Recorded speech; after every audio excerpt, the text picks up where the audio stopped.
ginawa ninyo yan, isnabin ko kayo.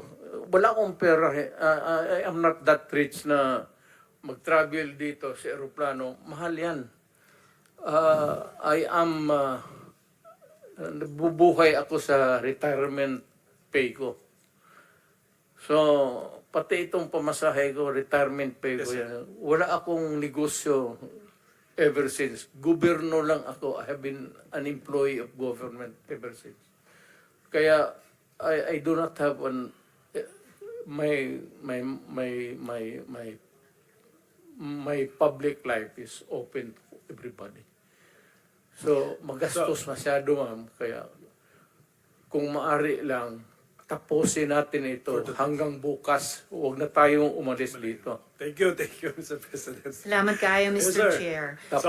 Tapusin talaga natin ito. Talagang, tapos